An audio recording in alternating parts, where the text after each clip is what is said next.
So let me get this straight. You found a rock on the ground, and you were like, whatever, it's a rock. But then you found a wristwatch, and had a full existential meltdown. Oh my stars, this is clearly designed. Look at those gears, the symmetry, the tiny ticking hands. Obviously there's a watchmaker, and therefore, God. That's the argument. That's literally the argument. The teleological, or design, argument says the universe is too complex to have happened by chance. So it must have been designed by someone. Someone very magical and specific. Probably with a beard. It's like saying, wow, this tree bark kind of looks like a face. So obviously, a face designer exists, and he wants me to follow his rules about marriage and shellfish.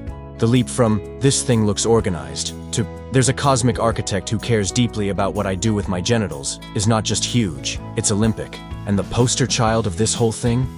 The eyeball. How could the human eye evolve without being designed? Okay, let's ignore for a second that octopuses have better eyes than us, and theirs evolve completely separately. Or that our eyes are wired backwards. Or that millions of people wear glasses because God apparently ran out of high-res retina pixels. The point is, complicated does not mean design. A Rube Goldberg machine is complicated. So is a clogged toilet. Doesn't mean it was created by an all-knowing being. It just means entropy is having a party. And you want to talk about design? Let's talk about the larynx. You know, the tube where your food and air go in the same hole? Who designed that? That's not intelligent design, that's a prank. Hey, let's make breathing and eating use the same entrance and just hope nobody chokes. Laugh out loud. Praise me. Absolute genius. Or how about the human spine? Yeah, great design. Let's take this animal that walks on all fours and make it stand up. But keep the original spine, it'll be fine. Definitely no lower back pain. We're one IKEA diagram away from being a lawsuit against God's HR department. And the appendix, what does it do? Nothing. Sometimes it explodes and kills you. That's not design. That's a factory defect. And here's where it gets weird.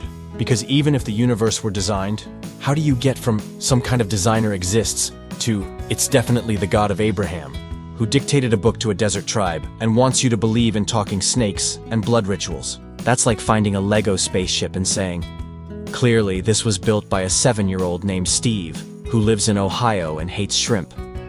It doesn't follow. But here's the best part. Theists say, the universe is too perfect to be an accident. Really? Perfect? We live on a rock that's constantly trying to kill us. Hurricanes, earthquakes, volcanoes, space radiation, microscopic worms that burrow into your eyeballs. And let's not forget childbirth, where a watermelon-sized object has to pass through an opening designed by someone who apparently never studied anatomy.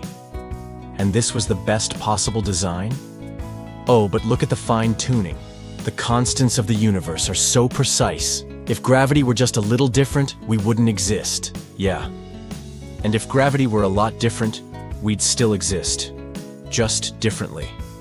That's the thing.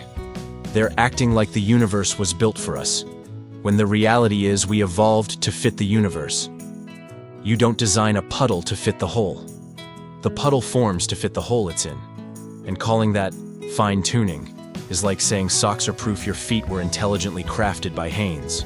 The teleological argument is just the adult version of seeing clouds shaped like a bunny and assuming the sky is sending you a message. It's magical thinking. It's pattern recognition run wild. It's the mental equivalent of seeing Jesus in your toast and thinking you're special instead of just burning your toast. So let's wrap this up. The universe is weird, messy, dangerous, and occasionally beautiful. Life is full of chaotic processes, evolutionary leftovers, and hilarious biological fails. But you don't need a divine engineer to explain it. You just need reality, and maybe some science. The teleological argument doesn't prove God. It proves that humans are really, really good at assigning meaning where there is none, and then writing entire theology books about it. Thanks for watching.